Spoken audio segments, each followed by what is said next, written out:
Welcome to the Friends with Money podcast, brought to you by Money Magazine, creating financial freedom for Australians since 1999.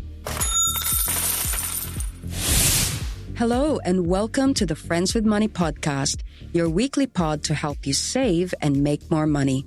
My name is Michelle Baltazar. I'm the editor-in-chief here at Money Magazine. Thank you for joining us. In this episode, we're going to talk about the growing popularity of social media platforms as a source of financial information, whether it's to do with budgeting, to investments, and even planning for your retirement. In fact, there's a growing band of content creators called finfluencers. They specialize in providing personal finance content on YouTube, TikTok, or even on Facebook and Instagram. However, there have been some serious concerns about the qualifications of these finfluencers to provide investment advice, and at worst, when they are effectively defrauding people under false premises. So today, we're very privileged to be speaking to the country's regulatory body called the Australian Securities and Investments Commission, or ASIC. They can shed more light into how this growing community is going to be regulated and how ASIC can best protect consumer interests. So we are joined by Dr. Rees Bolen, who is the Senior Executive Leader of ASIC's Market Supervision Team.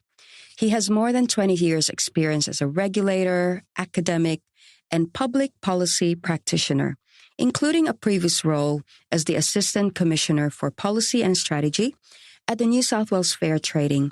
So I feel like we're in good hands here to talk about this topic. Rees, thank you for joining us. Good morning. Thank you for having me. Rees, I know ASIC. I read about ASIC whenever I look at, say, the Financial Review.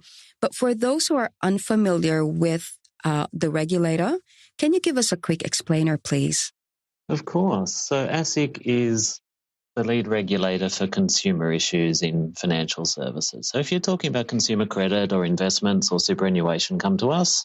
If you've got a consumer issue in some other part of your life in the real economy with your builder or maybe with an airline or something happened to the toaster that you just bought, you need to talk to your State Fair Trading or to the ACCC. So financial services is our patch.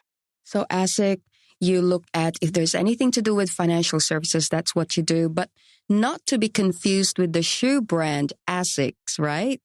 That's right. I do get that question regularly. No, we're more helpful on financial things. All right. So you've actually held an annual forum, so the ASIC annual forum, where you delved into this theme called Navigating Disruption, which is fantastic, talking about product innovation, what's the latest in financial services. And you held a session on the influence of social media on consumer behavior. What were the key takeaways from that session? Yeah, thanks, Michelle. We met down in Melbourne the last couple of days, and we had a talk, as you said, about social media's impact on investors. And our research shows that more than half of investors are coming to this somewhat new, and 18 to 25 age group particularly. Quite a few have joined the investment space in the last couple of years. During COVID, there was a definite strong take-up of investment for the first time. And our research shows, particularly for that Gen Z 18 to 25, 26 group, a lot of people are relying on social media. A lot of people are relying on online research. And it's particularly YouTube and it's podcasts and it's Instagram and it's TikTok and things like that. So we had a good conversation about where people are doing their research and some of the things to maybe to look out for or to be careful about. So you talk about what you need to be careful about. What do you mean by that? So we're really pleased to see that new investors are keen to learn, are keen to get information before they dive in, which is fantastic. Like any important decision, you need to do your research and you need to make sure that you're not placing reliance on somebody that doesn't have your best interests at heart. So whether it's a decision about a new car, whether it's a decision about another major purchase, we want to encourage people to do their research, go to a good quality source, try to understand what might be behind the advice or the information that people are giving. And the same is true here. So we're encouraging people to think carefully, to look at a couple of different sources before they make their investment decision. And some of the basic messages that we have been giving for many years apply here as well. If it doesn't seem right, pause and ask some more questions. If it seems too good to be true, it probably is.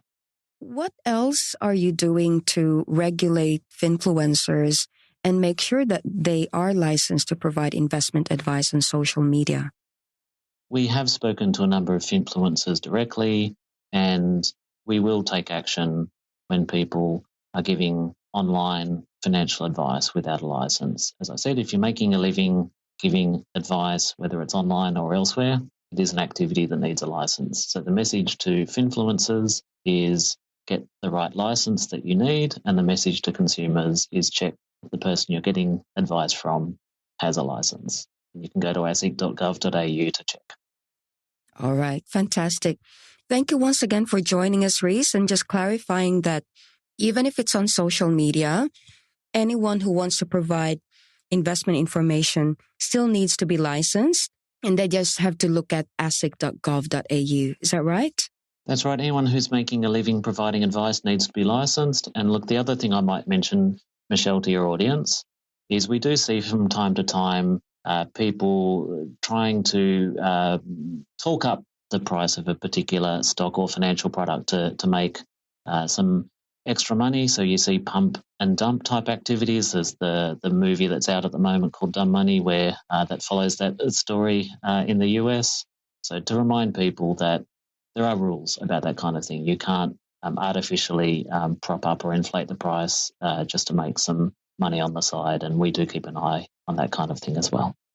Thank you, Reese. You've been warned about these pump and dump schemes. Once again, thank you for your time. My pleasure. Thank you.